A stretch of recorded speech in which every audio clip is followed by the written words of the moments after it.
আসসালামু আলাইকুম। আশা করি সবাই ভালো আছেন। অনেকদিন ধরে চীনা হাঁস ঠিকঠাক ডিম দিচ্ছে না।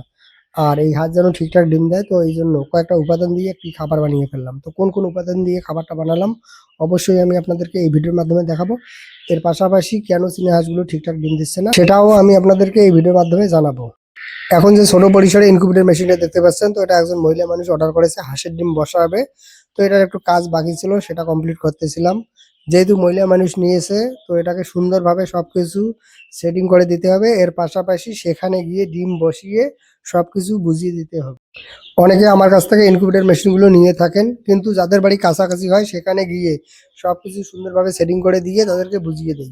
আবার যাদের বাড়ি দূরে, তো সেখানে যাওয়া সম্ভব হয় না, তাদেরকে ফোনের মাধ্যমে বা ভিডিও কলের মাধ্যমে সবকিছু সুন্দরভাবে বুঝিয়ে দেই।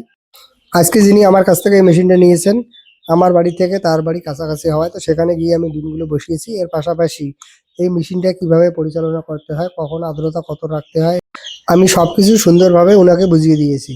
আর এই ডিম বসানোর কাজটা মূলত সকালবেলা করা হয়েছিল। এরপর চলে আসি বাড়িতে। দুপুরবেলা যখন বাড়িতে আসি, তো বাড়িতে এসে মানে প্রথমে হাঁসের ডিমগুলো চেক করি যে কোথায় হাঁস ডিম পেড়ে রেখেছে।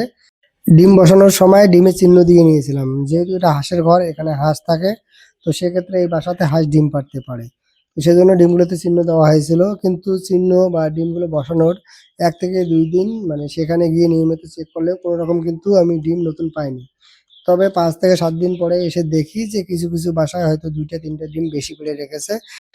পরবর্তীতে ডিমগুলো আর সরানো হয়নি, কেননা যেহেতু বুঝতে পারিনি যে কবে হাঁসটা ডিম দিয়েছিল। আর যদি ডিমটা সরাই তাহলে কিন্তু ডিমের ভ্রূণ নষ্ট হতে পারে। এভাবে কিন্তু একটা চীনা হাঁসের ডিম আর একটা মানে চীনা হাঁসকে দেওয়া হয়েছে। এর পাশাপাশি দেশি হাঁসের ডিম চীনা হাঁসকে দেওয়া হয়েছে। সর্বশেষ যে চীনা হাঁসটা ডিম নিয়ে বসেছিল, তো শুধুমাত্র 4 পিস ডিমেই ছিল, যার ফলে পরবর্তীতে কিছু দেশি হাঁসের ডিম দিয়ে বসানো হয়েছে। আর যেহেতু বর্তমানে কোনো রকম চীনা হাঁসও ডিম দিচ্ছে না, তো উপায় না পেয়ে দেশি হাঁসের ডিম চীনা হাঁসের ডিম দিয়ে চীনা হাঁসকে বসানো হয়েছে।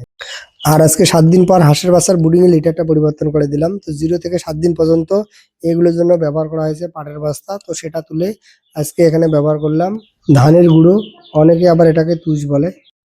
ব্রুডিং এর কাজ কমপ্লিট করে চলে আসলাম হাঁসের জন্য শাক তুলতে। তো এগুলো হচ্ছে সরিষা শাক। এছাড়াও এখানে আছে কিছু সবজি যেগুলো চাষ করা হয়েছে খাওয়ার জন্য। তো এখানে আছে টমেটো, এর পাশাপাশি আছে লাউ, আর আছে করলা, এছাড়াও আছে ঝিঙ্গে, ফুলকপি। এখন যে শাকটা দেখতে পাচ্ছেন, এটা প্রায় 2 মাস আগে লাগানো হয়েছে। তখন থেকে আমার টার্কিগুলোকে নিয়মিত দেওয়া হচ্ছে, তারপরেও কিন্তু এটা কমতেছে না। তো এখন ভাবলাম, যেহেতু এটা এত পরিমাণ হয়েছে, তো এখন থেকে নিয়মিত এগুলো তুলে হাঁসগুলোকে দিব।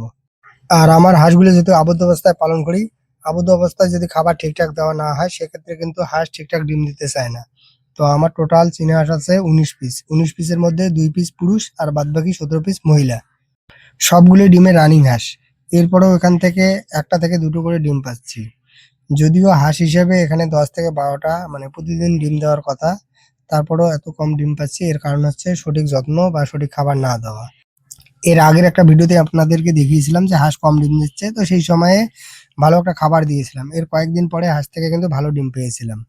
তো বিভিন্ন কাজের ব্যস্ততার জন্য পরবর্তীতে সেটা আর কন্টিনিউ করতে পারিনি, যার ফলে আবার হাঁস থেকে কম ডিম পাচ্ছি। তো এবারে সিদ্ধান্ত নিলাম যে আবারও মানে হাঁসগুলোকে ভালো একটা খাবার দিতে হবে। আর হাঁস পালন করে হাঁস থেকে যদি সঠিক পরিমাণে ডিম পাওয়া না যায়, তাহলে কিন্তু হাঁস পালন করে লাভ তো দূরের কথা, উল্টো লস হবে। তো বর্তমানে আমার ক্ষেত্রে কিন্তু এমনটাই হচ্ছে।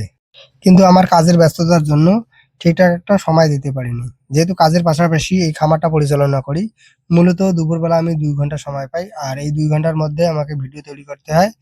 এর পাশাপাশি হাঁস, মুরগি, কবুতর, কোয়েল পাখি তো সবগুলো যত্ন নিতে হয়। কোথাও কোনো সমস্যা হয়েছে কিনা, কোন হাঁস কোন মুরগি কোথায় ডিম পেড়েছে, তো সেগুলো তুলতে হয়। এর পাশাপাশি এগুলোর খাবার আনতে হয়। আর অনেকদিন পর যেহেতু খাবারটা বানিয়েছি, তো বুঝতে পারিনি পরিমাণের থেকে দ্বিগুণ বানিয়েছি। তো আজকে এ পর্যন্ত। ভালো থাকুন, সুস্থ থাকুন। আসসালামু আলাইকুম।